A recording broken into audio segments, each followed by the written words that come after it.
আমরা অলরেডি দেখে ফেললাম ওয়েবসাইট ভিজিটরকে ব্যবহার করে কিভাবে রিটার্গেটিং সাজাতে হয়। ওয়েবসাইট ভিজিটরই কিন্তু একমাত্র উপায় না, বা পিক্সেলই কিন্তু একমাত্র উপায় না রিটার্গেটিং অডিয়েন্স বানানোর জন্য। রিটার্গেটিং অডিয়েন্স বিভিন্ন ধরনের হয়। আজকে আমরা আরেকটা খুব জনপ্রিয় রিটার্গেটিং টাইপ দেখব, যেটাকে বলা হয় video view retargeting type. So আগে আমি থিওরিটা আপনাদের বোঝাই। থিওরিটা খুবই সিম্পল, আপনারা হয়তো অলরেডি সবাই বুঝতে পারছেন। আমরা চাই এমন মানুষকে অ্যাড দেখাতে যারা অলরেডি ওই পেজ থেকে কোনো একটা ভিডিও দেখেছে। সো আমার ক্ষেত্রে আমি বলতে পারি যে আমি যদি এমন একটা ক্যাম্পেইন বানাই, যেই ক্যাম্পেইনে আমি শুধু তাদেরকেই একটা অ্যাড দেখাবো যারা আমার ফেসবুক পেজে কোনো একটা ভিডিও দেখেছে, তাহলে ওইটা হবে একটা ভিডিও রিটার্গেটিং অ্যাড। কারণ আমি রিটার্গেট করছি এমন মানুষকে যারা আমার কোনো একটা ভিডিও দেখেছে। সেটা কিভাবে বানায়? আমরা আমাদের বিজনেস ম্যানেজারের ভিতরে অ্যাড সেটিংস এরিয়াতে টার্গেটিংয়ের ভিতরে আছি। আমরা ফার্স্টে যেটা করব, এর আগের ভিডিওতে আমরা যা যা করেছিলাম ওগুলো কেটে দিই, এবং তারপরে ফার্স্টে আমরা আমাদের বেস টার্গেটিং সাজাবো। বাংলাদেশের এমনের ভিতরে মানুষ, এমন টাইপের মানুষ, ওটা আমরা ফার্স্টে সাজাবো। এবং তারপরে আমরা উপরে চলে যাব, এবং উপরে চলে যেয়ে আমরা ফার্স্টেই খুঁজে বের করার চেষ্টা করব যে ক্রিয়েট নিউ অডিয়েন্সের এরিয়াটা কোথায় আছে এবং ক্রিয়েট নিউ কথাটা কোথায় আছে। সো ক্রিয়েট নিউয়ে চাপ দিব, কাস্টম অডিয়েন্সে চাপ দিব, এবং তারপরে লাস্টবার আমরা সিলেক্ট করেছিলাম ওয়েবসাইট, বিকজ আমরা ওয়েবসাইট বেসড রিটার্গেটিং অডিয়েন্স বানাচ্ছিলাম। ওয়েবসাইটে যারা গিয়েছে তাদেরকে রিটার্গেটিং করার চেষ্টা করতেছিলাম আমরা। এখন কিন্তু আমরা ওয়েবসাইট বেসড রিটার্গেটিং অডিয়েন্স বানাবো না, এবার আমরা ভিডিও বেসড রিটার্গেটিং অডিয়েন্স বানাবো। সো সোর্স হলো ভিডিও, এবং তারপরে নেক্সটে চাপ দিব আমরা। এরপরে choose a content type.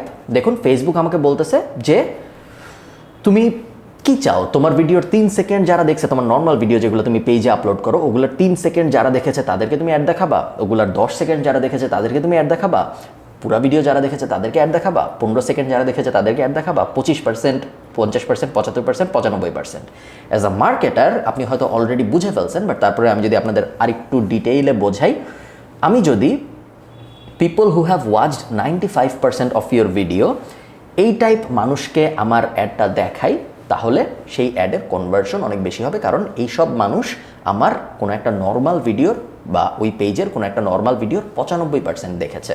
So আমি যদি সাজাই, চুজ ভিডিওতে চাপ দিলাম, এবং ফেসবুক পেজ থেকে আমি আমার পেজ সিলেক্ট করি, খালিদ ফারহান, এবং তারপরে ধরুন আমার 2টা ভিডিও আমি সিলেক্ট করলাম, আপনি যতগুলো ইচ্ছা সিলেক্ট করতে পারেন, এবং তারপরে কনফার্মে চাপ দিলাম।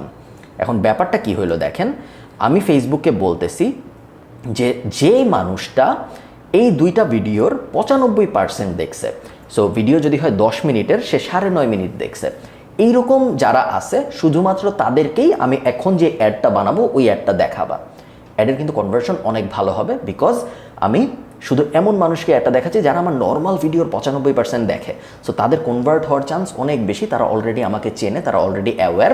আমরা আইডাফ যে ফ্রেমওয়ার্কগুলো আমরা দেখেছিলাম, ওই ফ্রেমওয়ার্কগুলোতে তারা লয়াল বা লয়ালের কাছাকাছি অবস্থায় আছে, তাদের কনভার্ট হওয়ার চান্স অনেক বেশি।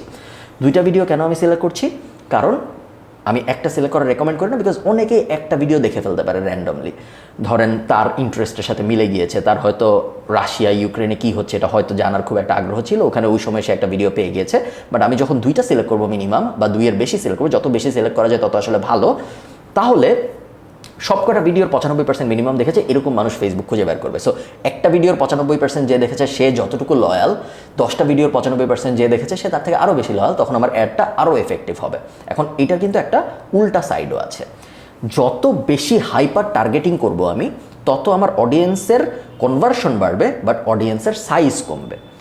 সো এমন হইতে পারে যে, যেমন ধরুন আমি যদি এখানে 95% সিলেক্ট না করে আমি ফেসবুককে বলতাম যে ভাই 95% না, আমি চাই 25%। এখন 25% যদি আমি বলি, সেই ক্ষেত্রে আমার মানে যে ভিডিওর 25% তো অনেক মানুষ দেখে। ভিডিওর 10 মিনিটের ভিডিও হইলে 25% কত? 2 মিনিট, 2.5 মিনিট। সো 10 মিনিটের ভিডিওর 2.5 মিনিট তো অনেক মানুষ দেখেছে। অডিয়েন্সের কোয়ালিটি একটু ড্রপ করবে। 2.5 মিনিট যারা দেখে চলে গিয়েছে তারা কিন্তু ফ্যান নাও হইতে পারে সবাই, তারা হয়তো সামনে নিউজ ফিডে এসেছে, 10 মিনিটের ভিডিও 2.5 মিনিট দেখে চলে গিয়েছে।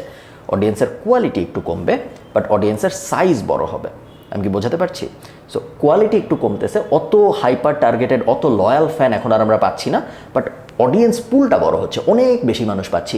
95% হয়তো দেখেছিল 10,000 মানুষ, সেই জায়গায় 25% হয়তো দেখা যাবে দেখেছে 10 লাখ মানুষ। সো 10 লাখ মানুষকে এখন আমি আমার অ্যাড দেখাতে পারবো, যেটা আমি একটু আগে পেরেছিলাম মাত্র 10,000 মানুষকে। সো অ্যাডের কোয়ালিটি যদি ভালো হয়, তাহলে 1 লাখ বা 10 লাখ মানুষকে অ্যাড দেখালে ওইটার থেকে কনভার্সন বেশি পাওয়া যাবে কম্পেয়ার টু মাত্র 10,000 মানুষকে যদি আমি অ্যাড দেখাই।